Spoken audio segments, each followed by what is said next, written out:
തുടങ്ങാം. തുടങ്ങാം സർ.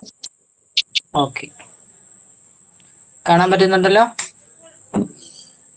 കാണാൻ പറ്റും.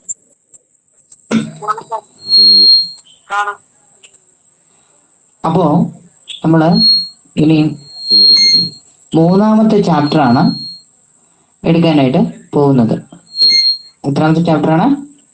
Chapter number 3, part 2 chapter number 3 ആണ്. ഓക്കെ,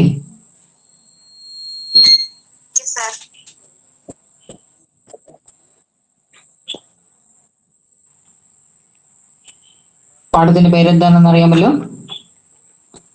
നാഷണൽ ഇൻകം അഥവാ ദേശീയ വരുമാനം എന്നാണ് പാഠത്തിന്റെ പേര്. ആരെങ്കിലും ചുമ്മാതെങ്കിലും അതൊന്ന് മറിച്ചു നോക്കിയിട്ടുണ്ടാവും.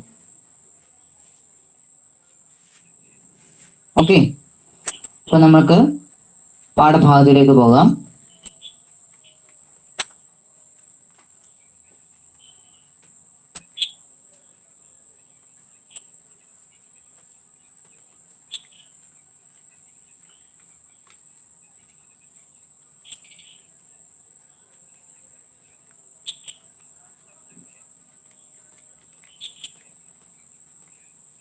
National income share of agricultural sector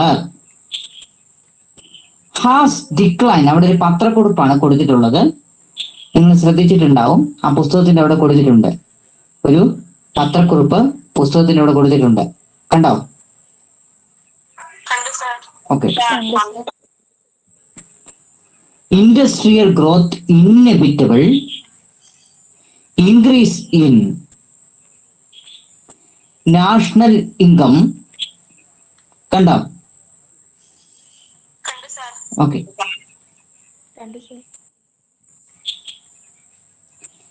National income service sector continued to be biggest contributed begun above are some news headlines related to national income. National income indicated the economic condition of a country. A higher national income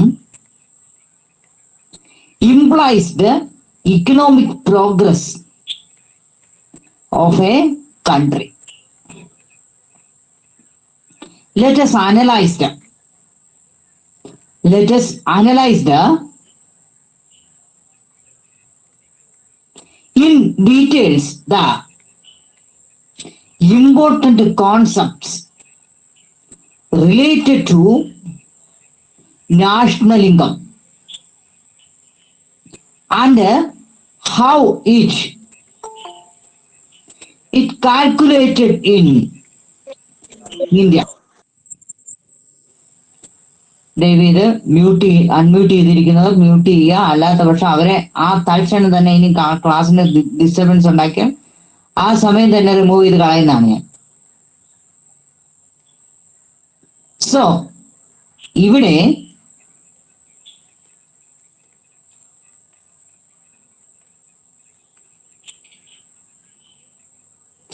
national income in the previous classes of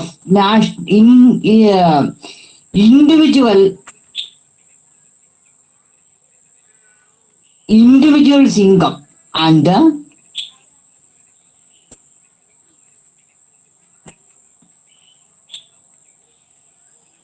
നിങ്ങൾ 8ാം ക്ലാസ്സില് ഈ എക്കണോമിക്സിനെ കുറിച്ചൊരു പാഠം പഠിച്ചിട്ടുണ്ട്, ഓർക്കുന്നുണ്ടോ?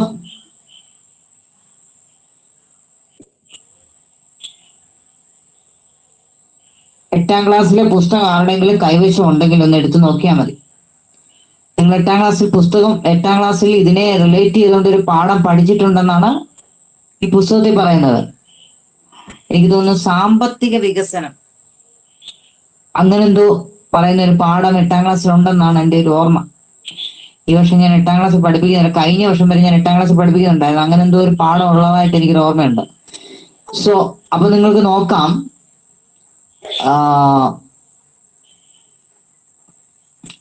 8ാം ക്ലാസ്സിലെ പുസ്തകം എടുത്തു കഴിഞ്ഞാൽ ഒന്ന് കണ്ടുപിടിക്കാനായിട്ട് പറ്റും. ശ്രദ്ധിക്കുക.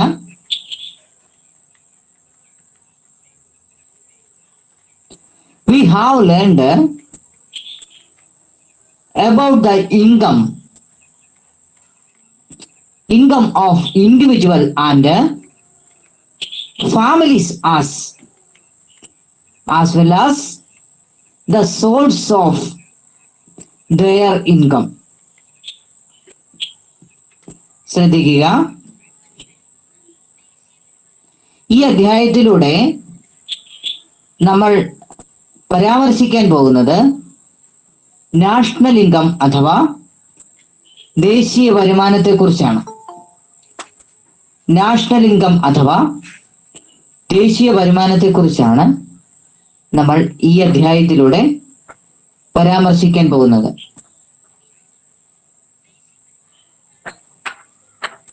അവിടെ ചില പത്രക്കുറിപ്പുകൾ നൽകിയിട്ടുണ്ട്.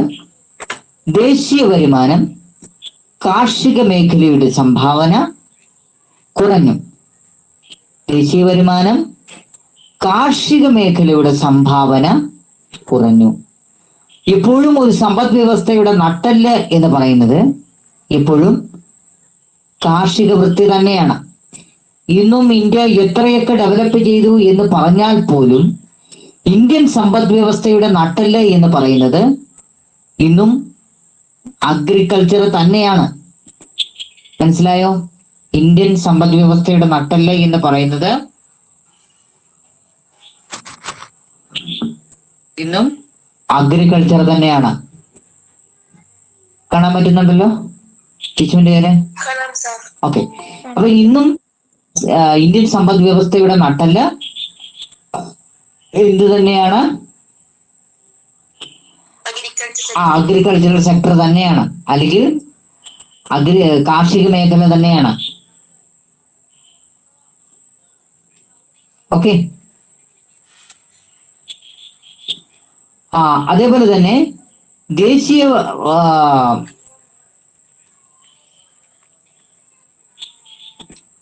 വരുമാനത്തിന്റെ വർധനവിന് വ്യാവസായിക മേഖലയുടെ വളർച്ചയും അനിവാര്യം. അവിടെ പത്രക്കുറിപ്പാണ് കൊടുത്തിട്ടുള്ളത്. ശ്രദ്ധിക്കുക. ഒന്നാമത്തെ പത്രക്കുറിപ്പ്. രണ്ടാമത്തെ പത്രക്കുറിപ്പിൽ കൊടുത്തിട്ടുള്ളത് ദേശീയ വരുമാനത്തിന്റെ വർധനവ്, വ്യാവസായിക മേഖലയുടെ വളർച്ച അനിവാര്യം. മനസ്സിലായോ? ദേശീയ വരുമാനം സേവന മേഖലയുടെ മുന്നേറ്റം തുടരുന്നു.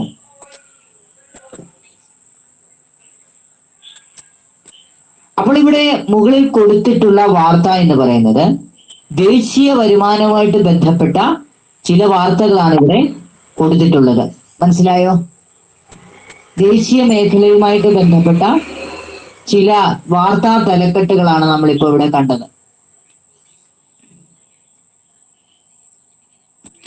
അങ്ങനെ ദേശീയ വരുമാനം ഒരു രാജ്യത്തിന്റെ സാമ്പത്തിക സ്ഥിതിയെ സൂചിപ്പിക്കുന്നു.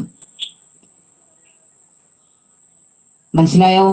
ഒരു രാജ്യത്തിന്റെ സാമ്പത്തിക സ്ഥിതി അറിയണമെന്നുണ്ടെങ്കിൽ ആ രാജ്യത്തിന്റെ ദേശീയ വരുമാനം നമുക്ക് കണക്കാക്കിയാൽ ആ രാജ്യത്തിന്റെ സാമ്പത്തിക പുരോഗതിയെ കുറിച്ച് നമുക്ക് കൃത്യമായിട്ട് അനലൈസ് ചെയ്യാൻ അല്ലെങ്കിൽ മനസ്സിലാക്കാനായിട്ട് സാധിക്കും.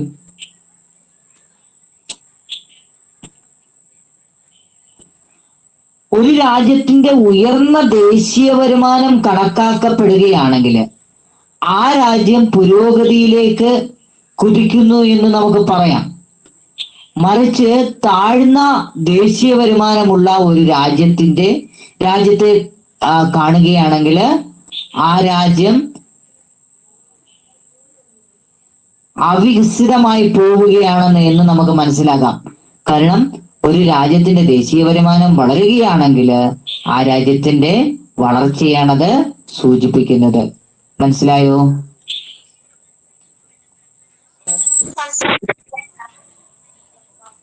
അപ്പോൾ ഇവിടെ നമ്മൾ പഠിക്കാൻ പോകുന്നത് ദേശീയ വരുമാനത്തിന്റെ അല്ലെങ്കിൽ നാഷണൽ ഇൻകത്തിന്റെ പ്രധാനപ്പെട്ട ആശയങ്ങള്, ഇന്ത്യയിൽ ദേശീയ വരുമാനം കണക്കാക്കുന്നത് എന്നിവയൊക്കെ തന്നെ നമുക്ക് ഈ ഒരു അധ്യായത്തിലൂടെ വിശദമായിട്ട് പരിശോധിക്കാം. മനസ്സിലായല്ലോ? ഇത്രയും ഭാഗം മനസ്സിലായല്ലോ? പറഞ്ഞു, ഞാൻ മെസ്സേജ് ഇട്ടപ്പോഴേ പറഞ്ഞതാണ്, നിങ്ങൾ 8-10 വരെ ആകാൻ ആരും വെയിറ്റ് ചെയ്യരുത്. കാരണം ക്ലാസ് എന്ന് പറയുമ്പോൾ നമുക്കൊരു പഞ്ച്വാലിറ്റി വേണം. അതോ ഓൺലൈൻ ക്ലാസ്സിൽ ഒരു പരിധി വരെ നമുക്ക് ഇത്ര നാളും ഇല്ലായിരുന്നു. എപ്പോൾ വേണേലും വന്നാൽ ഞാൻ അഡ്മിറ്റ് ചെയ്ത് വിടുമായിരുന്നു. പക്ഷേ ഗൂഗിൾ മീറ്റിൽ പുതിയതായിട്ട് വന്ന ഒരു ഫെസിലിറ്റി അനുസരിച്ച് എനിക്ക് ടൈം അഡ്ജസ്റ്റ് ചെയ്യാനായിട്ട് പറ്റുന്നുണ്ട്. അപ്പോൾ നിങ്ങൾ ഇഷ്ടമുള്ളപ്പോൾ വന്ന് കയറുന്ന ആ ഒരു പതിവ് അങ്ങ് അവസാനിപ്പിക്കുക. എനിക്കും ഡിസ്റ്റർബൻസ് ആണ്. കാരണം ഒരാളെ അഡ്മിറ്റ് ചെയ്യാൻ പോകണം, അപ്പോഴത്തേക്ക് ടീച്ച്മെന്റുകാർക്ക് എൻ്റെ മുഖം കാണാനായിട്ട് പറ്റത്തില്ല. അതുകൊണ്ടാണ് അതെല്ലാം ഗൂഗിൾ മീറ്റുകാരെ കൃത്യമായിട്ട് ജോയിൻ ചെയ്യിപ്പിച്ച് വെച്ചിട്ടാണ് ഞാൻ ടീച്ച്മെന്റുകാരെ, നമുക്കാകുമ്പോൾ കൃത്യമായിട്ട് ഇവർക്ക് ജോയിൻ ചെയ്യാൻ പറ്റിയ സമയമൊന്നും വേണ്ട. ഞാൻ വരുമ്പോൾ തന്നെ എല്ലാവർക്കും മെസ്സേജ് ചെയ്യില്ല. അപ്പൊ അതുകൊണ്ട് ഗൂഗിൾ മീറ്റുകാർ ശ്രദ്ധിക്കണം. ഞാൻ പറയുന്ന സമയത്തിനകം ജോയിൻ ചെയ്തില്ല എങ്കിൽ നിങ്ങൾക്ക് അന്നത്തെ ദിവസത്തെ ക്ലാസ് നഷ്ടപ്പെടുക എന്നേ പറ്റത്തുള്ളൂ. വേറെ ഓപ്ഷൻ ഒന്നുമില്ല. പിന്നെ അല്ലെങ്കിൽ യൂട്യൂബിൽ റെക്കോർഡഡ് ക്ലാസ് കാണുക എന്നേ ഉള്ളൂ. അതുകൊണ്ട് നിങ്ങൾ ഗൂഗിൾ മീറ്റിൽ അറ്റൻഡ് ചെയ്യുന്നവർ ഞാൻ പറയുന്ന കൃത്യസമയം പാലിക്കണം. മനസ്സിലായോ? ഒത്തിരി പേര് ഇപ്പം പറഞ്ഞ സമയം കഴിഞ്ഞ് 5 മിനിറ്റ് കൂടെ കഴിഞ്ഞിട്ട് ഇപ്പൊ ജോയിൻ ചെയ്യാൻ ശ്രമിക്കുന്നുണ്ട്. ഞാൻ അവരെ കാണുന്നുണ്ട്, പക്ഷെ എനിക്കവരെ ജോയിൻ ചെയ്യിപ്പിക്കാൻ സാധിക്കുകയില്ല. കാരണം സിസ്റ്റമാണ് അതിലൊക്കെ ചെയ്യുന്നത്. സിസ്റ്റത്തിനോട് പറയാ അവരെ ജോയിൻ ചെയ്യിപ്പിക്കാൻ പറഞ്ഞാൽ നടക്കുമോ? നടക്കൂല. സോ അപ്പോ ഇവിടെ ശ്രദ്ധിക്കുക. അപ്പോൾ ഇനി നമ്മൾ നാഷണൽ ഇൻകം എന്താണെന്ന് പഠിച്ചു തുടങ്ങിയാണ്. എല്ലാവർക്കും എക്കണോമിക്സ് ഇഷ്ടമാണോ? സാമ്പത്തിക ശാസ്ത്രം ആണ്. ജോഗ്രഫിയുടെ അത്രയും പാടില്ല, എന്നാൽ പാടുവാണ്. ഇതിന്റെ ചില തിയറീസ് ഉണ്ട്. ആ തിയറീസ് ഇച്ചിരി ബുദ്ധിമുട്ട് പിടിച്ച കാര്യമാണ്.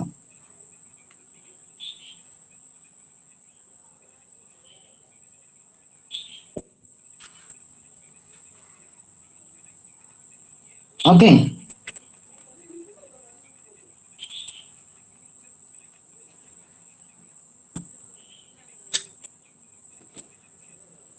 അതായത്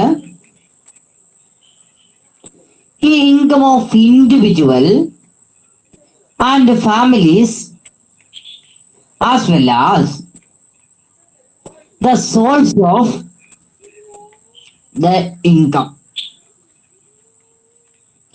the amount of income earned by the members of a family through different sources during a year is the annual income of that family. Likewise, the total income received by a country in 1 year, it is national income. അതായത്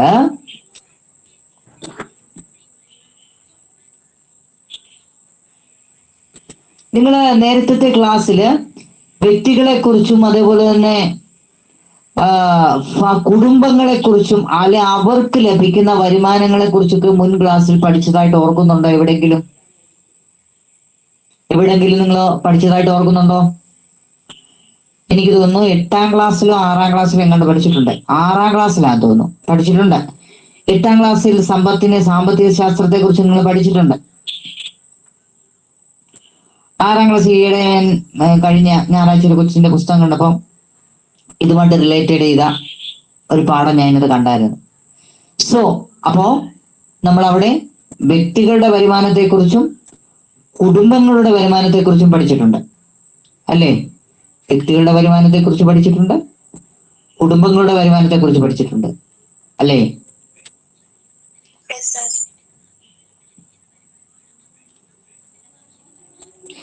അപ്പോൾ ഒരു കുടുംബത്തിന് വിവിധ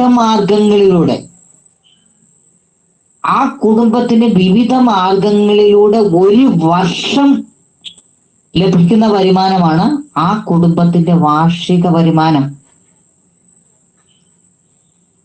മനസ്സിലായില്ലേ? പറയണം, ഇച്ചിരി ബുദ്ധിമുട്ട് തോന്നും. എന്താണ് വാർഷിക വരുമാനം? ആർക്ക് പറയാം?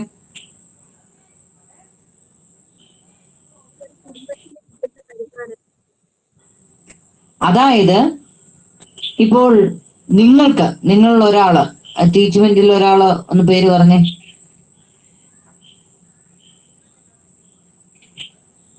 എന്നെ വളരെ ബ്ലറായിട്ടാണ് കാണുന്നത്, അല്ലല്ലോ? അല്ല സാർ. ഓക്കെ. അപ്പോ വിനിൽ,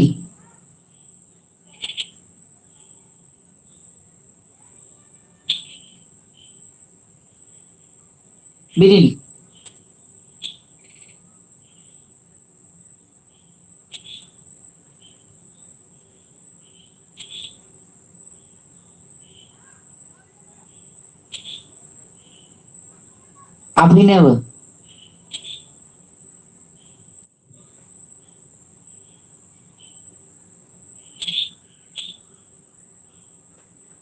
ഞാൻ പറയുന്നത് നിങ്ങൾക്ക് കേൾക്കാൻ പറ്റുന്നുണ്ടോ? ഓക്കെ. അപ്പോ എന്താണ് ദേശീയ വരുമാനം അല്ലെങ്കിൽ നാഷണൽ ഇൻകം, അല്ലെങ്കിൽ എന്താണ് വാർഷിക വരുമാനം, ആനുവൽ ഇൻകം? ഒരു ഫാമിലിയുടെ ആനുവൽ ഇൻകം തന്നെ നമുക്ക് എടുക്കാം ആദ്യം. ഇപ്പോ ആരെങ്കിലും ടീച്ച്മെന്റിൽ ഒരാൾ പേര് പറഞ്ഞേ. അജ്മൽ ഷാനവാസ് അല്ലേ?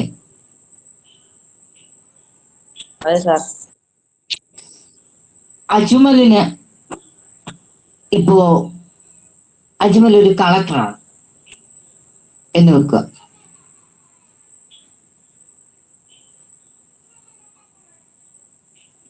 പത്തനംതിട്ട ജില്ലയുടെ കളക്ടറാണ് അജ്മൽ ഷാനവാസ്. അപ്പോ അവന്റെ വരുമാനം ഉണ്ടല്ലോ. അവന്റെ അച്ഛൻ ഒരു എഞ്ചിനീയർ ആണെന്ന് വെക്കുക. എത്ര പേർക്കായി ഇപ്പൊ വരുമാനം?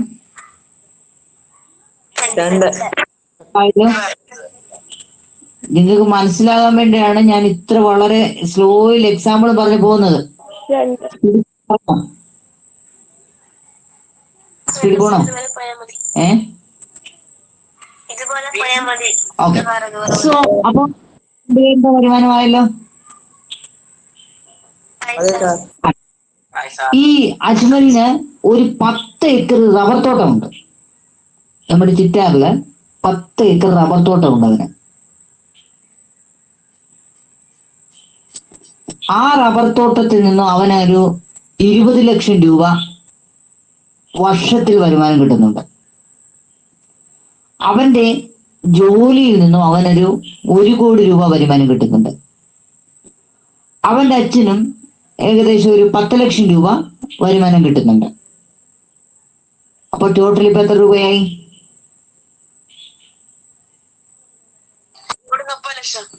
1,30,00,000 രൂപയാണ് അല്ലെ? നോക്കൂ, അവന്റെ ജോലി മാത്രമല്ല ഇവിടെ ആനുവൽ ഇൻകത്തിന് വേണ്ടി കണക്കാക്കുന്നത്. അവന്റെ അച്ഛന്റെ ജോലിയും അവന്റെ കൃഷിഭൂമിയിൽ നിന്നും കിട്ടുന്ന വരുമാനവും എല്ലാം കൂടെ ടോട്ടൽ ചെയ്താണ് അവന്റെ ആനുവൽ ഇൻകം കണ്ടെത്തുന്നത്. അല്ലെങ്കിൽ ആ കുടുംബത്തിന്റെ ആനുലിംഗം കണ്ടെത്തുന്നു. അവന്റെ മാത്രമാണെങ്കിലോ 1 കോടി മതി അല്ലെ? അജ്മൽ ഷാനവാസിന്റെ മാത്രം ആനുവലിംഗം, ഇൻഡിവിജ്വൽ ആനുവലിംഗമാണ് എത്ര രൂപ വരും? No no no no no. Individual ആണെങ്കിലോ ആ ഒരു വ്യക്തിയുടെ മാത്രം വാർഷിക വരുമാനമാണെങ്കിൽ, അജ്മൽ ഷാനവാസിന്റെ വാർഷിക വരുമാനമാണെങ്കിൽ 1 കോടി രൂപയെ വരത്തുള്ളൂ. കാരണം അത് അവന്റെ മാത്രം ശമ്പളം മാത്രം നോക്കിയാൽ മതി. മനസ്സിലായോ? അതാണ് ഇൻഡിവിജ്വൽ ആനുവലിംഗം. മറിച്ച് ആ ഫാമിലിയുടെ ആനുവലിംഗം വരുമ്പോഴാണ് അവന്റെ ആനുവലിംഗവും അവന്റെ അച്ഛന്റെ ആനുവലിംഗവും അവന് മറ്റു വകുപ്പ് വഴികളിൽ നിന്നും കിട്ടുന്ന സമ്പത്തും എല്ലാം ചേർത്താണ് ആ കുടുംബത്തിന്റെ ആനുവലിംഗം നമ്മൾ കാൽക്കുലേറ്റ് ചെയ്യുന്നത്. മനസ്സിലായോ? ഇപ്പൊ മനസ്സിലായോ? ഇൻഡിവിജ്വൽ ആനുവലിംഗവും ഫാമിലി ആനുവലിംഗവും കണക്കാക്കുന്ന എങ്ങനെയാണെന്ന് മനസ്സിലായോ?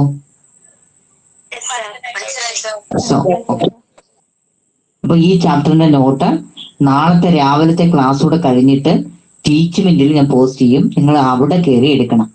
കാരണം പലരും നോട്ട് നഷ്ടപ്പെടുത്തി പോയി, അവിടുന്ന് പോയി, വാട്സാപ്പ് ക്ലിയർ ചാറ്റ് ചെയ്തപ്പോൾ പോയി, അങ്ങനെ പോയി ഇങ്ങനെ പോയി എന്ന് പറയുന്നത് കൊണ്ട് ഇനി ഒരൊറ്റ നോട്ട് പോലും ഞാൻ വാട്സാപ്പിൽ പോസ്റ്റ് ചെയ്യത്തില്ല.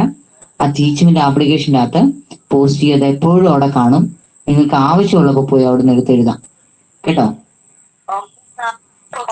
അതാകുമ്പോൾ അവരുടെ ക്ലൗഡിലാണ് അവിടെ ഉണ്ടാവും. നിങ്ങൾ ക്ലാസ് കാണാൻ വേണ്ടി ഗൂഗിൾ മീറ്റുകൾ റേഞ്ച് ഉള്ളവർക്ക്, റേഞ്ച് ഇല്ലാത്തവർക്ക് ക്ലാസ് കാണാൻ ഗൂഗിൾ മീറ്റ് യൂസ് ചെയ്യാം. പക്ഷേ മെറ്റീരിയൽ എടുക്കാൻ അവിടെ പോകാം കേട്ടോ. അഥവാ ആർക്കെങ്കിലും ടീച്ച്മെന്റ് യൂസ് ചെയ്യാൻ കഴിയാത്തവരുണ്ടെങ്കിൽ മറ്റു ആരെങ്കിലും സുഹൃത്തുക്കൾ ആരെങ്കിലും അവരെ ഒന്ന് സഹായിക്കാൻ നോട്ട് എടുത്തു കൊടുത്ത് കേട്ടോ.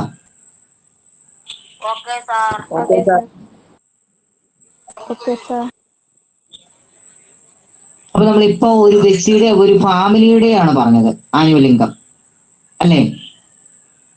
ദേശീയ വരുമാനം എന്ന് പറഞ്ഞു ഒരു രാജ്യത്തിന്റെ ഒരു വർഷം ആകെ കിട്ടുന്ന വരുമാനത്തെയാണ് ആ രാജ്യത്തിന്റെ ദേശീയ വരുമാനം എന്ന് പറയുന്നത്. മനസ്സിലായോ?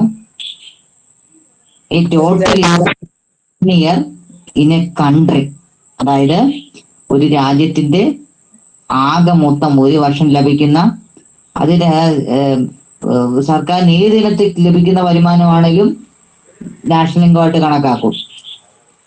മനസ്സിലായോ? സർക്കാരിന്റെ സ്ഥാപനത്തിന് ലാഭം കിട്ടിയാലും സർക്കാർ കൊടുത്ത വായ്പയ്ക്ക് പലിശയായാലും ഇതെല്ലാത്തിൽ നിന്നും ലഭിക്കുന്ന, സർക്കാരിന് എവിടെ നിന്നും വരുമാനം ലഭിക്കുന്നു, എവിടെ നിന്നൊക്കെ ലഭിക്കുന്നു, അതെല്ലാം നാഷണൽ ഇൻകത്തിൽ കണക്കാക്കും. Okay okay sir. മനസ്സിലായോ?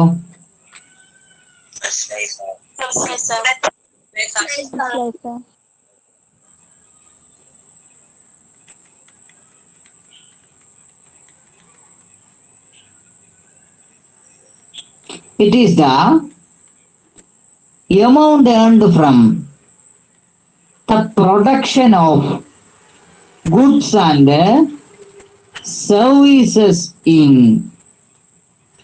a country during a year. This is received mainly from 3 sectors. ഇതിന് 3 സെക്ടേഴ്സ് ഉണ്ട്. ഏതൊക്കെയാണെന്ന് നോക്കൂ. The first one is agricultural sector, industrial sector. Clear അല്ല. എന്താണ്?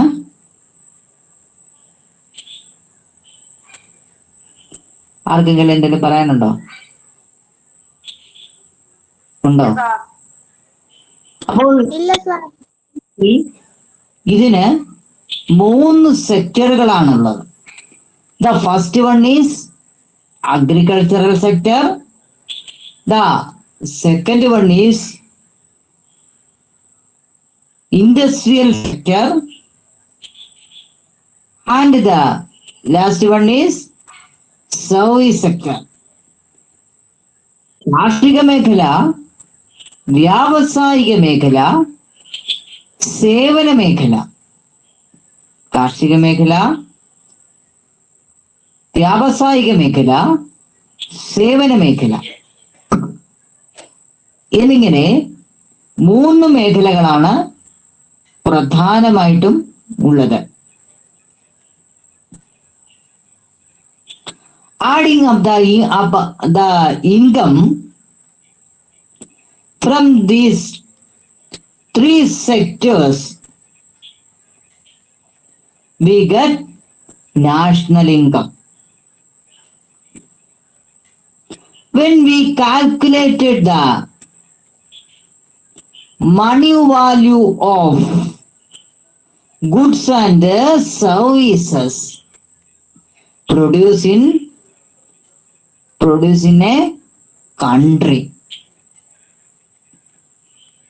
during a particular year, we get the national income of the country for that year. അതായത് ഒരു രാജ്യത്ത് India തന്നെ നമുക്ക് എടുക്കാം. ഇന്ത്യ എന്ന് പറയുന്ന രാജ്യത്ത് ഒരു വർഷം ഉൽപ്പാദിപ്പിക്കുന്ന സാധനങ്ങളുടെയും സേവനങ്ങളുടെയും അതിന്റെ ആ സാധന സേവനങ്ങളുടെ ഭാഗമായിട്ട് ലഭിക്കുന്ന വരുമാനമാണ് ആ രാജ്യത്തിന്റെ ദേശീയ വരുമാനം. മനസ്സിലായില്ലേ? പറയണം. ഒന്നുകൂടെ ഞാൻ എക്സ്പ്ലെയിൻ ചെയ്യാം.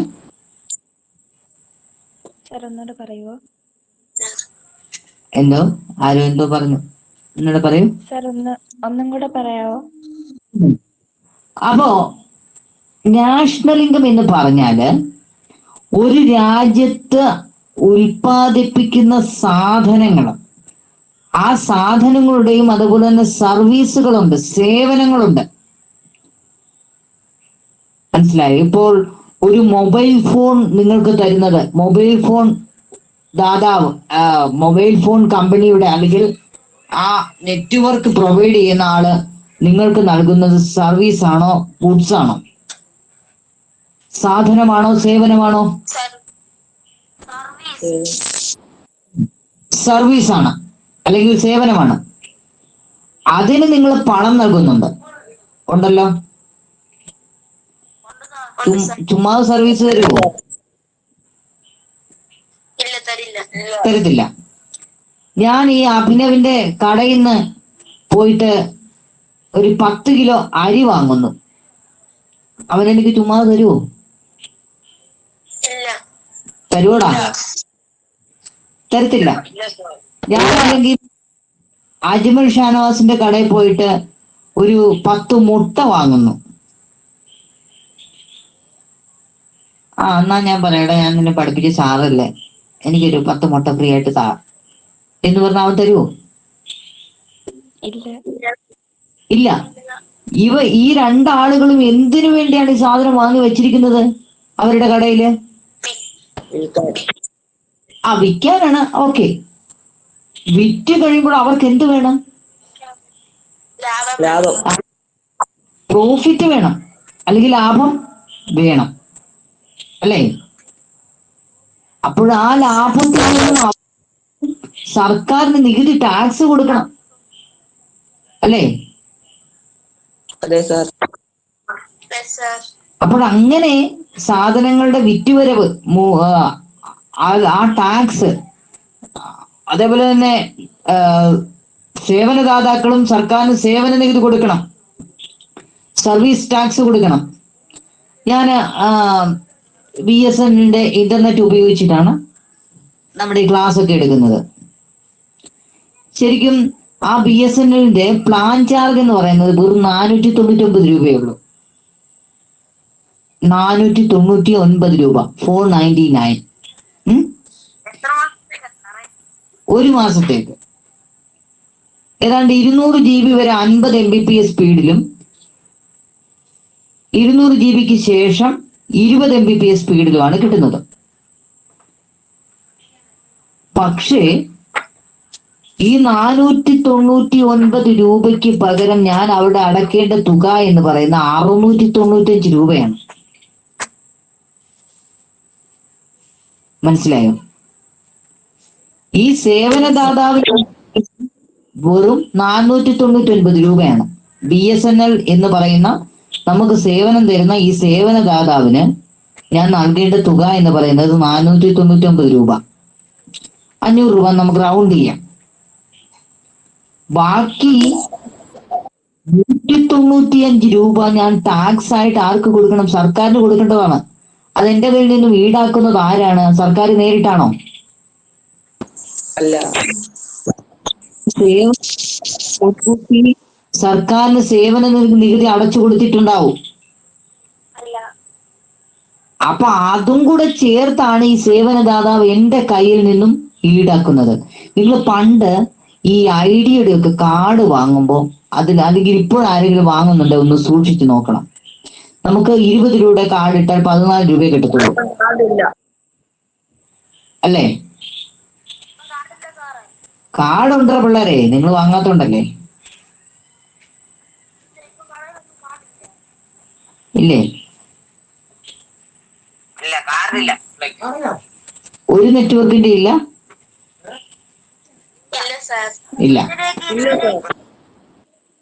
ആ പണ്ടത്തെ കാർഡ് വീട്ടിൽ എവിടെയെങ്കിലും കിടപ്പുണ്ടോ ഒന്ന് എടുത്ത് നോക്കണം. അത് നിങ്ങൾ അതിനകത്ത് എന്തെല്ലാം ഈ 20 രൂപയിൽ നിന്നും 14 രൂപ നമുക്ക് കിട്ടിക്കഴിഞ്ഞ് ബാക്കി പണം എങ്ങോട്ടൊക്കെ പോകുന്നു ആ കാർഡിനകത്ത് കൃത്യമായിട്ട് രേഖപ്പെടുത്തി വെച്ചിട്ടുണ്ട്. 10 രൂപയുടെ കാർഡിനകത്ത് വരെ അത് രേഖപ്പെടുത്തി വെച്ചിട്ടുണ്ട്. അതില് നമ്മൾ സർവീസ് ടാക്സ് ആയിട്ട് കൊടുക്കേണ്ടത് 4 രൂപ സംതിങ് രൂപയാണ്. അതിൽ 4 രൂപ നമ്മൾ കൊടുക്കുമ്പോൾ ആ 4 രൂപ എങ്ങോട്ടൊക്കെ പോകുന്നു എന്ന് കൃത്യമായിട്ട് ആ കാർഡിൽ രേഖപ്പെടുത്തി വെച്ചിട്ടുണ്ട്. മനസ്സിലായോ?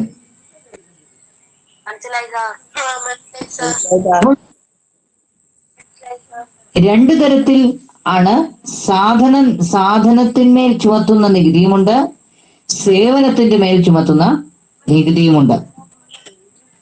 അപ്പോൾ ഇങ്ങനെ സർക്കാരിന് സാധനങ്ങളിലൂടെയും സേവനങ്ങളിലൂടെയും ലഭിക്കുന്ന ആകെ മൊത്തം വരുമാനത്തെയാണ് ആ വർഷം സർക്കാരിന് ലഭിക്കുന്ന, ഇനി പർട്ടിക്കുലർലി ആ ഒരു വർഷം ലഭിക്കുന്ന വരുമാനത്തെയാണ് എന്തെന്ന് പറയുന്നത്?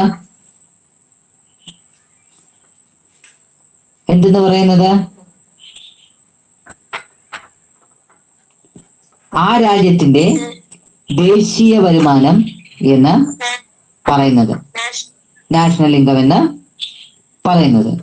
ഇപ്പോൾ മനസ്സിലായോ ഒരു രാജ്യത്തിന്റെ നാഷണൽ ഇൻകം എങ്ങനെ കണക്കാക്കുന്നു എന്ന്? നീ ചോദിച്ചാൽ പറയാമല്ലോ. ഇനി ആർക്കെങ്കിലും സംശയം ബാക്കിയുണ്ടോ?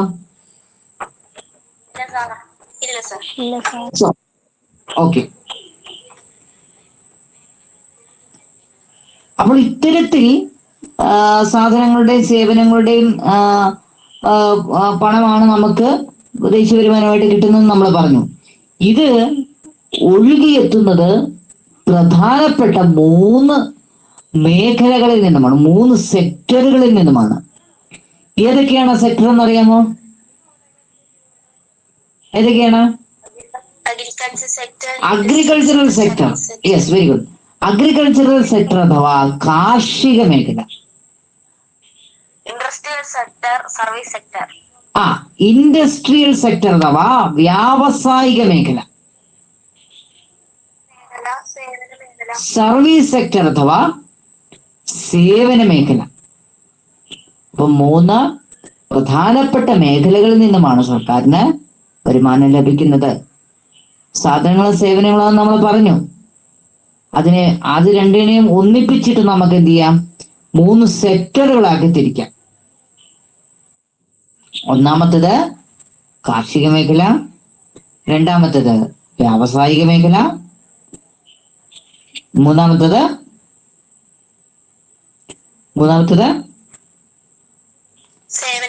സേവന മേഖല അഥവാ സർവീസ് സെക്ടർ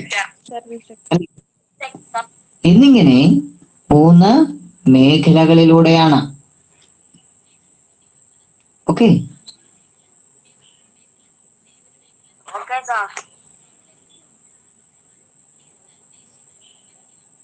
അപ്പോഴ് ഒരു ദേശീയ വരുമാനം നമുക്ക് ലഭിക്കണമെങ്കിൽ, അല്ലെങ്കിൽ അത് കാൽക്കുലേറ്റ് ചെയ്യണമെങ്കിൽ ഏത് മേഖലകളിലെ വരുമാനം കൂട്ടിയാൽ മതി? ഈ അഗ്രികൾച്ചറൽ സെക്ടറിലെയും ഇൻഡസ്ട്രിയൽ സെക്ടറിലെയും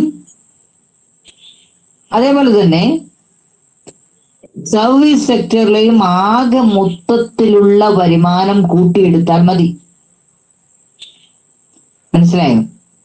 ഈ കാർഷിക മേഖല, വ്യാവസായിക മേഖല, അതേപോലെ തന്നെ സേവന മേഖല, ഈ 3 മേഖലകളിലൂടെയും വരുമാനം മുഴുവൻ കൂട്ടിയെടുത്തു കഴിഞ്ഞാൽ അന്ന് ആ രാജ്യത്തിന്റെ ആ വർഷത്തെ നാഷണൽ ഇൻകം കണക്കാക്കി നമുക്ക് പെട്ടെന്ന് കാൽക്കുലേറ്റ് ചെയ്തെടുക്കാനായിട്ട് സാധിക്കും.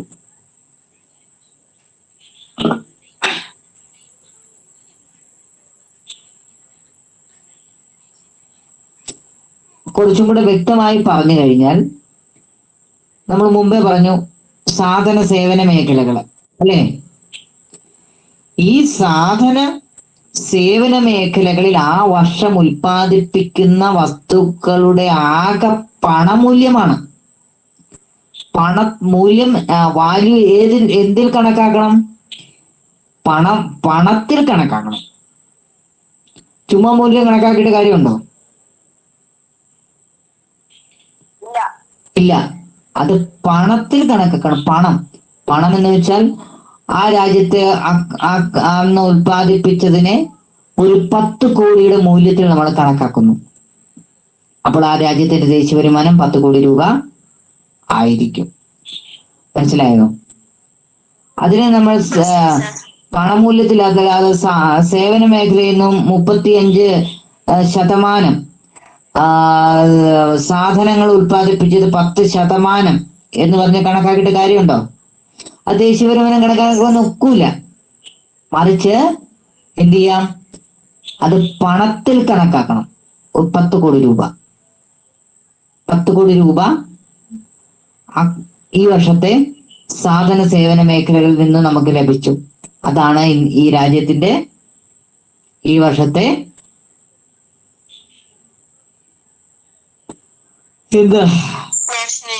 National income.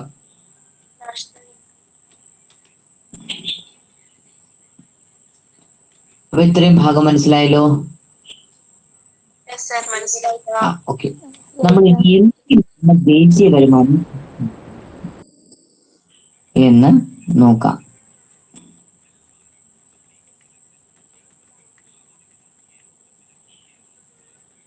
Okay,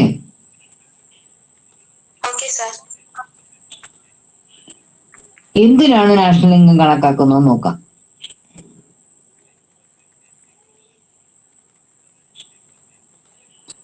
National income is helpful in calculating the economic growth of a country and to compare economic growth of different countries. അതായത് ദേശീയ വരുമാനം കണക്കാക്കുന്നത് എന്തിനൊക്കെ വേണ്ടിയാണെന്ന് ചോദിച്ചാൽ, ഒരു രാജ്യത്തിന്റെ സാമ്പത്തിക വളർച്ച അത് എത്രമാത്രമാണെന്ന് കണ്ടെത്താൻ നാഷണൽ ഇൻകം ദേശീയ വരുമാനം കണക്കാക്കുന്നത് കൊണ്ട് നമ്മളെ സഹായിക്കും. മനസ്സിലായോ? ഒരു രാജ്യത്തിന്റെ ദേശീയ വരുമാനം എത്രത്തോളം ഉണ്ട് എന്ന് നമുക്ക് അതിൽ നിന്നും മനസ്സിലാകും. മനസ്സിലായോ? എത്രത്തോളം ഉണ്ട്. അപ്പൊ ഈ വർഷം നമ്മൾ ദേശീയ വരുമാനം കണക്കാക്കിയില്ല. നമ്മുടെ രാജ്യത്തിന്റെ ഡെവലപ്മെന്റ് നമുക്ക് അറിയാൻ പറ്റുമോ?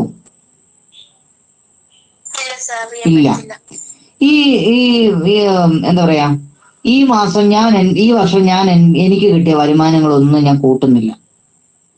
ഞാൻ റിപ്പോർട്ട് എനിക്ക് വയ്യ എന്ന് പറഞ്ഞ് ഞാൻ ഒരു കണക്കും എഴുതിയിടുന്നില്ല. എവിടെ നിന്നും വരുമാനം കിട്ടിയെന്നും നോക്കുന്നില്ല, ഒന്നുമില്ല.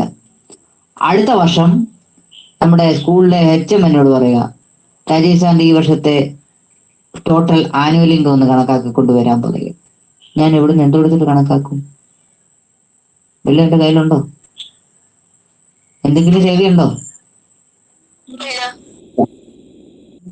കാരണം ഈ വർഷത്തെ വരുമാനവും കഴിഞ്ഞ വർഷത്തെ വരുമാനവും തമ്മിലൊന്ന് കമ്പയർ ചെയ്ത് നോക്കാൻ വേണ്ടിയാണ്. സാറിന്റെ വരുമാനത്തിൽ എത്രത്തോളം വർധനവ് വന്നിട്ടുണ്ട് എന്ന് ഒന്ന് സർക്കാരിന് അറിയാൻ വേണ്ടിയാണ്. സാർ എന്ത് ചെയ്യണം? സാറിന്റെ ഈ വർഷത്തെ ആനുവൽ ഇൻകം കൂട്ടിക്കൊണ്ടുവരാൻ പറയും. എന്തോ ചെയ്യും ഞാൻ? എന്തോ ചെയ്യും? എല്ലാം ഉണ്ടോ കൂട്ടാൻ? എന്റെ കയ്യിൽ ഒന്നുമില്ല, ഞാനൊന്നും എഴുതി വെച്ചിട്ടില്ല അല്ലേ? എന്നിട്ട് HM പറയുകയാണ്, രാജീവ് സാറിന്റെയും ഷിയാവുദ്ദീൻ സാറിന്റെയും വരുമാനം തമ്മിലൊന്ന് കമ്പയർ ചെയ്യണം. നിങ്ങളിൽ ആർക്കാണ് ഏറ്റവും കൂടുതൽ വരുമാനം ഉള്ളത് ഇന്ന് നോക്കാൻ കൂടി വേണ്ടിയാണെന്ന് പറയുകയാണ്. മനസ്സിലായോ? അപ്പോ എന്റെ കയ്യിൽ ഇല്ല, ഞാൻ എന്ത് ചെയ്യും? ഇവിടെ നമ്മൾ നാഷണൽ ഇൻകം കണക്കാക്കുന്നത് എന്തിനാണെന്ന് വെച്ചാൽ, നമ്മുടെ രാജ്യത്തിന് എത്രത്തോളം വളർച്ചയുണ്ട്, എത്രത്തോളം ഡെവലപ്മെന്റ് ഉണ്ട് എന്ന് കണ്ടെത്താനും, അതേപോലെ തന്നെ മറ്റു രാജ്യങ്ങളുടെ സാമ്പത്തിക വളർച്ചയുമായിട്ട് അല്ലെങ്കിൽ മറ്റു രാജ്യങ്ങളുടെ സമ്പദ്ഘടനയുമായിട്ടൊന്ന് താരതമ്യ പഠനം നടത്താനും ഒക്കെ ദേശീയ വരുമാനം കണക്കാക്കുന്നതിലൂടെ നമുക്ക് സാധിക്കും.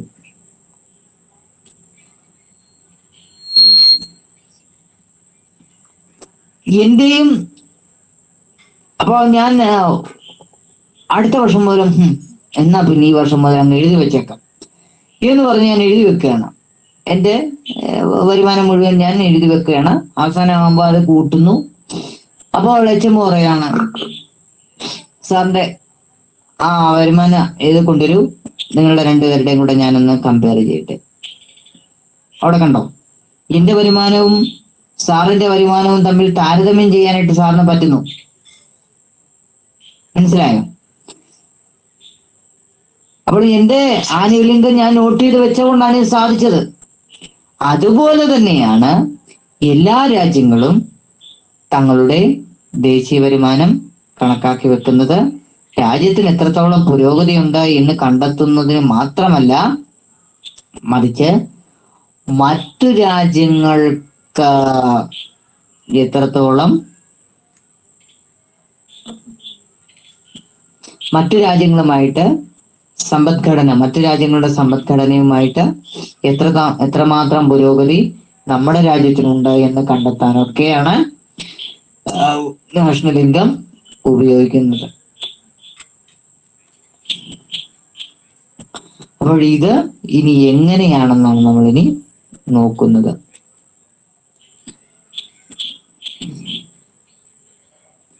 അവിടെ ഒരു പട്ടിക കൊടുത്തേക്കുന്ന കണ്ടോ? ഉണ്ടോ? കൊടുത്തിട്ടുണ്ട്. രാജ്യങ്ങളും കൊടുത്തിട്ടുണ്ട്, ദേശീയ വരുമാനവും കൊടുത്തിട്ടുണ്ട്. ബില്യൺ ഡോളറിലാണ് കൊടുത്തിരിക്കുന്നത്.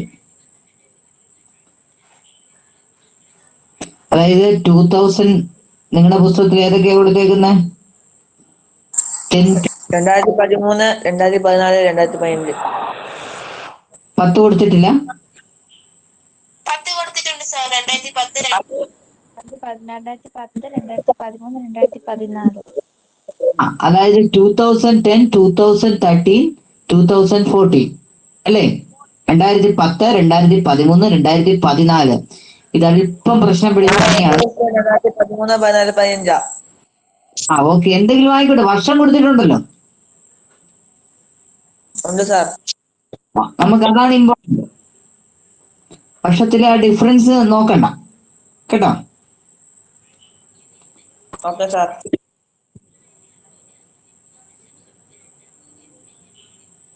US നോക്കിയേ. US, United state of America എത്രയാണ് 2010?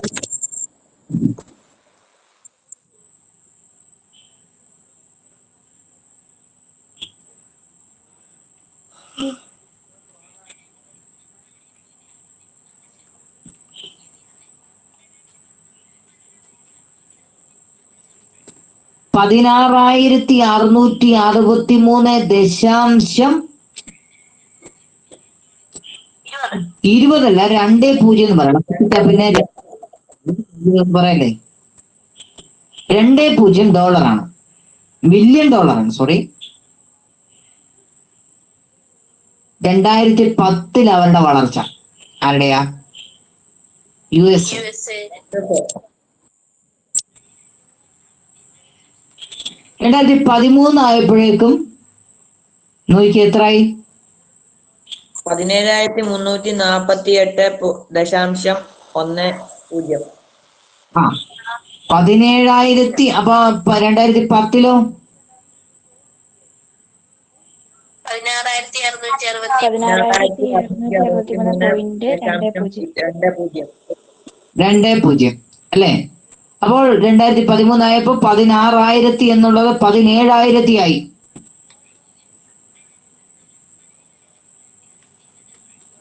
അല്ലേ?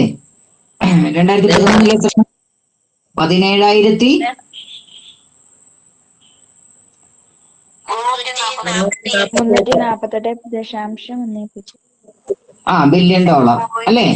2014 ആയപ്പോ നോക്കി, 2014 17,968.20 ബില്യൺ ഡോളർ.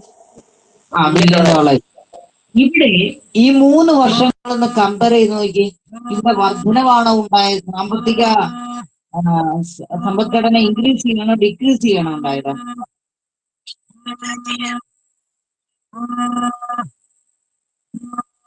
ഡിക്രീസ് ചെയ്യണോ ഉണ്ടായത് അല്ലേ?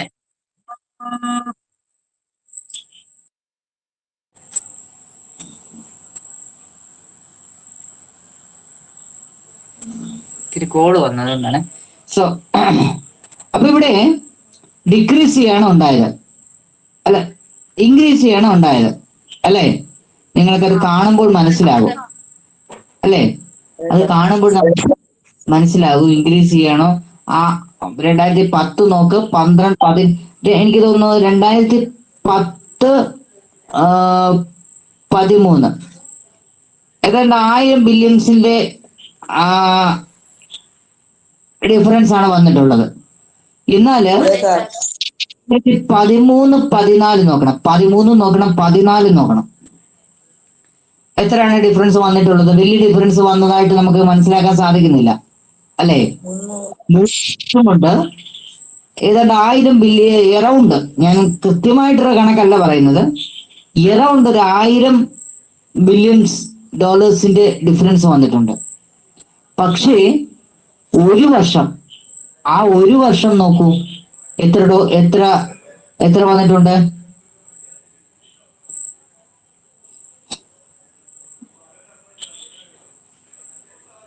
മുന്നൂറ്റി അല്ലേ, 13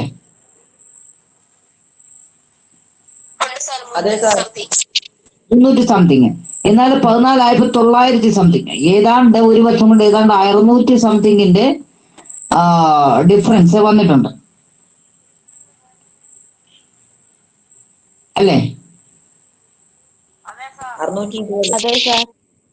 യെസ്. അപ്പൊ ഇങ്ങനെയാണ് അമേരിക്കയുടെ സാമ്പത്തിക വളർച്ച, അല്ലെ ദേശീയ വരുമാനത്തിന്റെ വളർച്ച എന്ന് പറയുന്നത്. കണ്ടല്ലോ. അടുത്തത് ചൈനയാണ്. സെക്കൻഡ് കൺട്രി എന്ന് പറയുന്നത് ചൈനയാണ്.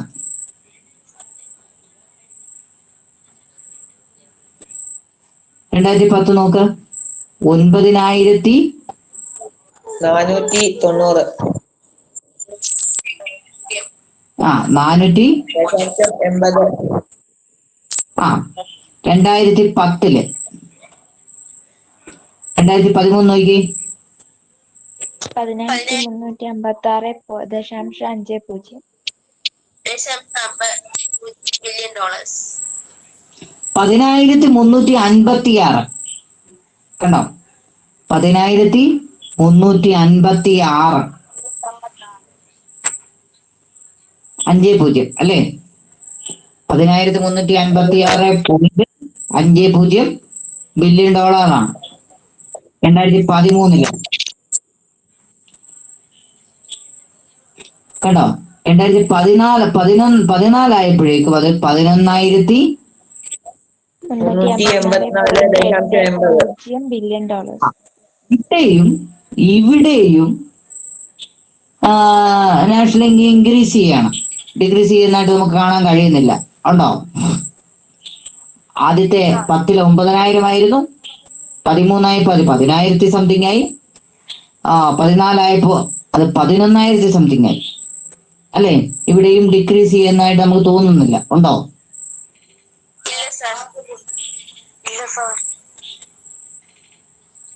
ജപ്പാൻ നോക്കി. 2010 $419.60 ബില്യൺ ഡോളേഴ്സ്. 4,60 ജപ്പാനാണ്. ആദ്യം അമേരിക്ക ആയിരുന്നു, രണ്ടാമത് ചൈനയായിരുന്നു. ഇനി നമ്മൾ നോക്കുന്നത് അമേരിക്കയാണ്. ജപ്പാനാണ്.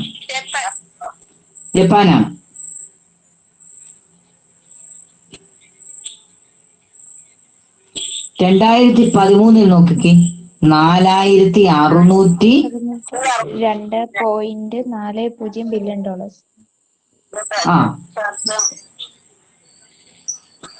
2016 ആയപ്പോ 14 ആയപ്പോ നോക്കി 4,116.20 ബില്യൺ ഡോളേഴ്സ്. ജപ്പാന്റെ സാമ്പത്തിക സ്ഥിതി നിങ്ങളൊന്ന് നോക്കുകയും എത്രമാത്രം ഡിക്രീസ് ചെയ്യണോ ഇൻക്രീസ് ചെയ്യായിരുന്നോ? ഡിക്രീസ് ചെയ്യായിരുന്നു അല്ലെ? മറ്റ് 2 രാജ്യങ്ങളും ഇൻക്രീസ് ചെയ്തപ്പോൾ ഇവിടെ ജപ്പാന്റെ സമ്പദ്ഘടന ഡിക്രീസ് ചെയ്യാൻ ഉണ്ടായത്. എന്തുകൊണ്ടാണ്? ജപ്പാന്റെ തകർച്ചയെ കുറിച്ചൊക്കെ നിങ്ങൾക്ക് അറിയാം അല്ലേ?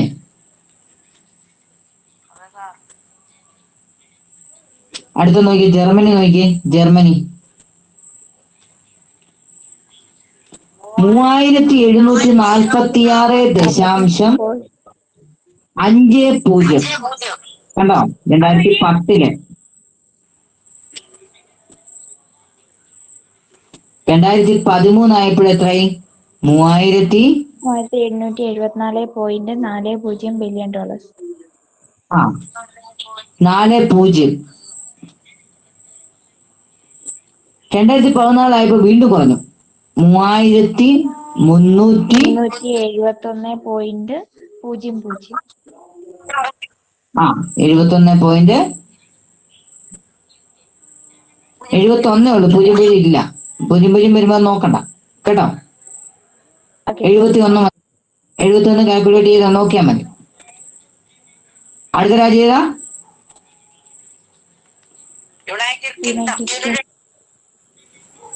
UK. 2010 2,678.40 billion dollars. 2013 2,950. 2,950 കൂട്ടിയാൽ മതി. അപ്പൊ 00 അല്ലേ കിടക്കുന്നത്? ഓക്കെ. 2014 2,864.90 അല്ലേ? ഇവിടെ ഡിക്രീസ് ചെയ്യണോ ഇൻക്രീസ് ചെയ്യണോ ഇത്? ഡിക്രീസ് ചെയ്യാം സർ. ഉറപ്പാണോ? നോക്കിയേ, ഇൻക്രീസ് 2000 ചെയ്തിട്ട് ഡിക്രീസ് ചെയ്യുന്നു.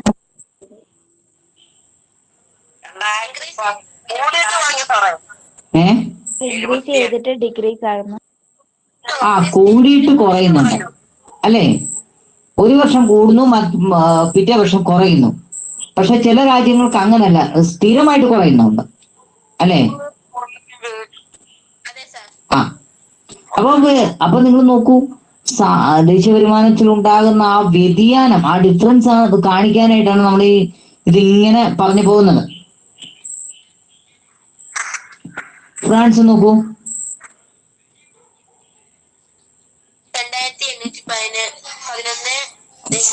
1.11 അല്ലേ? 2013 2833. 2010 എത്രയായിരുന്നു? 2010. 2811.10. 10.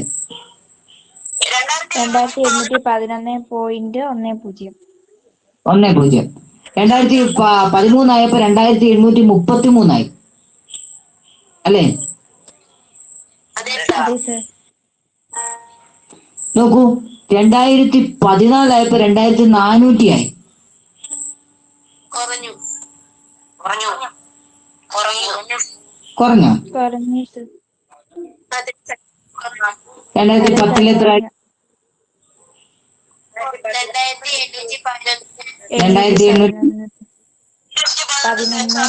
11.10. 10 അവിടെ നിൽക്കട്ടെ. 2013 2833. കുറയണോ കൂടുകയാണോ ചെയ്തത്? ഇവിടെ അവിടെ കൂടി. പക്ഷേ നോക്കൂ, 2014 ആയപ്പോ വീണ്ടും എന്ത് ചെയ്തു? കുറഞ്ഞു അല്ലേ? പക്ഷെ നമ്മൾ ആദ്യം USA ഒക്കെ നോക്കിയപ്പം കൂടുന്നതല്ല, അത് കുറയുന്നത് നമ്മൾ കണ്ടേയില്ല. കണ്ടോ? USA ആദ്യത്തെ രാജ്യം അമേരിക്ക കൂടുന്നതായിട്ട് മാത്രം നമ്മൾ കണ്ടുള്ളൂ അല്ലേ? അവിടെ കുറയുന്നതായിട്ട് നമ്മൾ കാണുന്നുണ്ടോ? ഇല്ല. ഇല്ല സർ. കുറയുന്നതായിട്ട് കാണുന്നില്ല. പക്ഷേ ഇവിടെ വരുമ്പോൾ ജപ്പാൻ, ഫ്രാൻസ് പോലെയുള്ള രാജ്യങ്ങളിലേക്ക് വരുമ്പോൾ നോക്കൂ, ഇടയ്ക്ക് കൂടുന്നതായിട്ട് കാണാം, ഇടയ്ക്ക് കുറയുന്നതായിട്ടും നമുക്ക് കാണാനായിട്ട് സാധിക്കും. അടുത്തത് പ്രധാനപ്പെട്ട രാജ്യം ഏതാണ്? ഇന്ത്യയാണ് അല്ലേ? നമ്മുടെ ഇന്ത്യ നോക്കൂ, 2010 $1875.20 ബില്യൺ. 1875 സംതിങ് അല്ലെ? 2010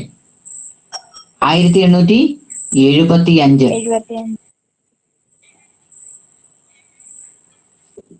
2013 ആയപ്പോ എത്ര ആയത്?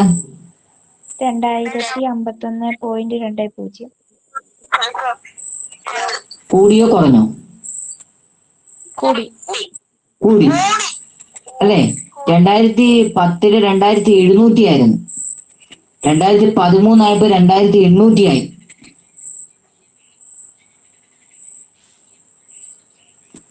നോക്കൂ, 2014 ആയപ്പോഴോ? 2182.60. കൂടി അല്ലേ? അപ്പൊ ഇന്ത്യയും ഇൻക്രീസ് ആണ് കാണിക്കുന്നത്, ഡിക്രീസ് കാണിക്കുന്നേ ഇല്ല. ഉണ്ടോ? അപ്പോൾ ഇന്ത്യൻ എക്കോണമി ഒരു ഡിക്രീസിന്റെ അവസ്ഥയിലേക്ക് പോയിട്ടില്ല അല്ലേ? ഓക്കെ. നോക്കൂ, ഇറ്റലി നോക്കൂ, ഇറ്റലി 2010 2137.60. 2010 2138.60.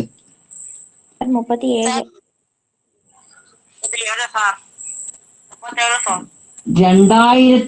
2013 നോക്കിക്കേ, $247.70. ഓക്കെ, ഇവിടെ കൂടുകയാണോ കുറയാണോ ഇത്? കൂടും സാർ ചെയ്തേ. 2013 2013 ഇത് എവിടെ നോക്കൂ, 2014 നോക്കൂ. 1819. കുറഞ്ഞോ കൂടിയോ? കുറഞ്ഞു. കുറഞ്ഞു അല്ലെ? ആരടാ കൂടിയെന്ന് പറഞ്ഞേ? എടാ ഉറക്കം തൂങ്ങുവാണോടാ? ആ ഓക്കെ. അപ്പൊ ഇവിടെയും കുറഞ്ഞു. അപ്പൊ നിങ്ങൾ ഇതെന്നൊക്കെ, അപ്പൊ നമുക്ക് ഇത്തരത്തിലുള്ളൊരു വിവരം കിട്ടണമെങ്കിൽ നമുക്ക് കിട്ടണമെങ്കിൽ എന്ത് വേണം? ഈ നാഷണലിംഗം കണക്കാക്കി വെച്ചെങ്കിൽ മാത്രമേ നമുക്ക് പറ്റത്തുള്ളൂ. ഇതിലൊരു രാജ്യം കണക്കാക്കാതിരുന്നെങ്കിലോ നമുക്ക് ഈ വിവരം കിട്ടുമോ? കിട്ടത്തില്ല അല്ലേ? മറിച്ച് എല്ലാ രാജ്യങ്ങളും അവരുടെ എന്താണ് നാഷണലിംഗം കണക്കാക്കി വെക്കുന്നത് കൊണ്ടാണ് നമുക്കിത് കിട്ടുന്നത്. മനസ്സിലായോ? ബ്രസീൽ കൊടുത്തിട്ടുണ്ടോ അവിടെ? അല്ലേ? 2391. ഇതിന്റെയും കൂടുകയും കുറയും ചെയ്യുന്നുണ്ട് അല്ലേ?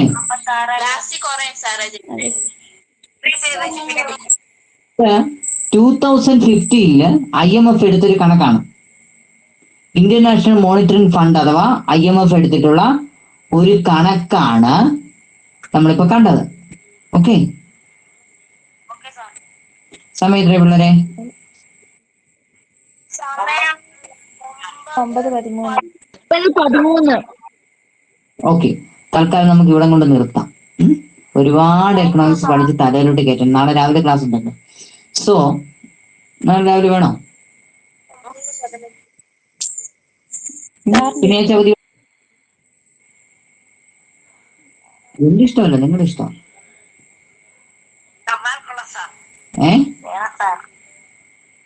അവധി വേണോ?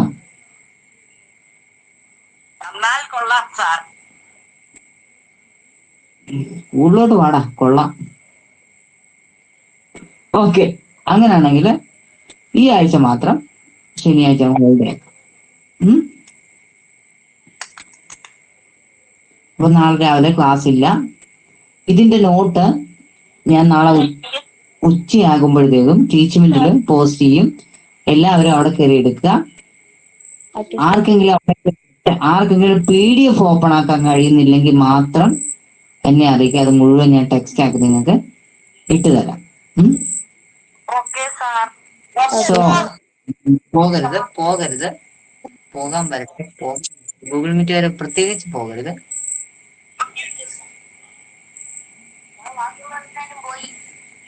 ഏ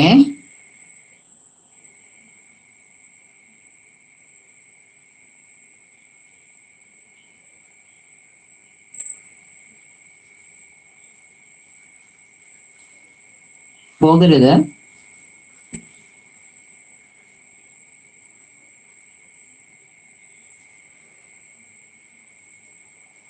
പോകുന്നവർക്ക് അറ്റൻഡൻസ് ഇല്ല. പോകുന്നവർക്ക് അറ്റൻഡൻസ്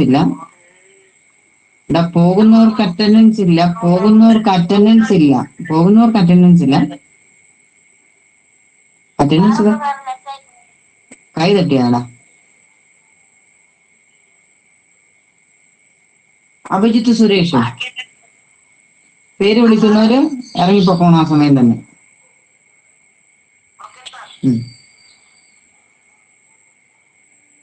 അഭിജിത്ത് TS,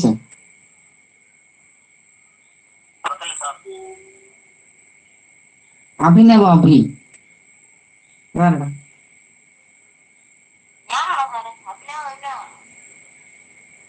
അഭിനവ് അഭി ആരാ?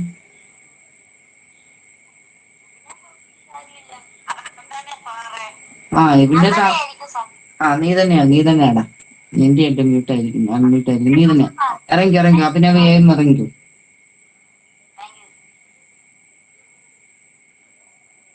Abhishek V VR. ഇറങ്ങി മോനെ.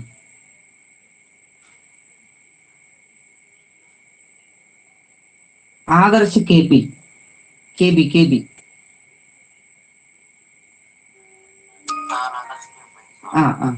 ഇറങ്ങി. ആൽബി യാക്കോബ്.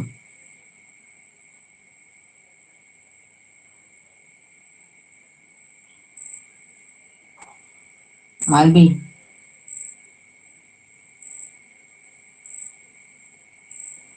അലീന എബ്രഹാം.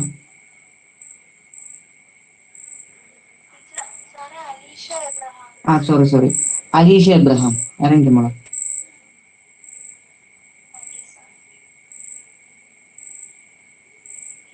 ആൽഖ സാറ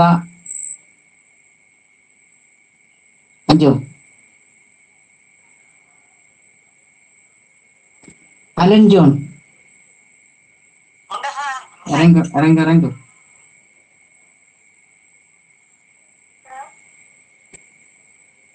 ആൽഖ ഇറങ്ങി മോളെ.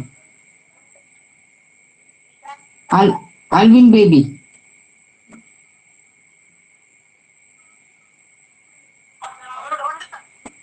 Anakha B.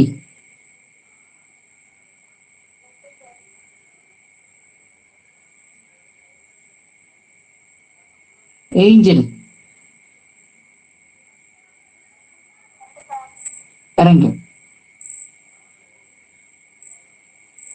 Ansu Nelson.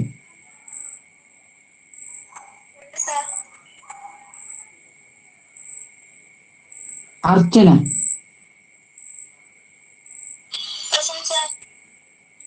Mariya Binu.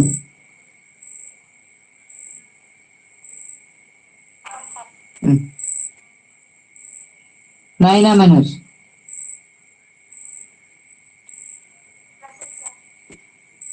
Sandra K Santhosh.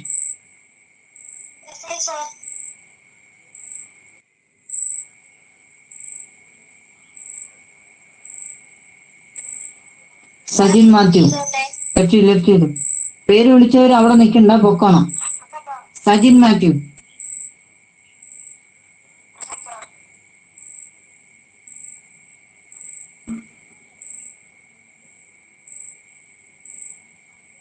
Shreya Suresh. Left ചെയ്ത് മോളെ.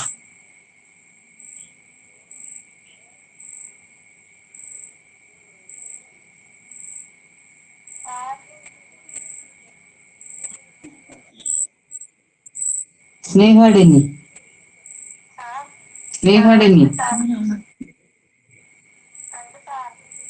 ലെഫ്റ്റ് ചെയ്തോ.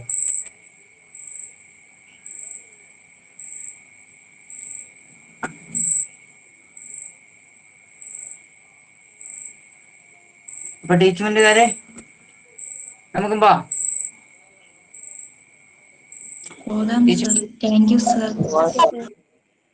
ഓക്കെ, അവരെ വിട്ട് കഴിഞ്ഞ് നമുക്കും പോവാം. Thank you sir.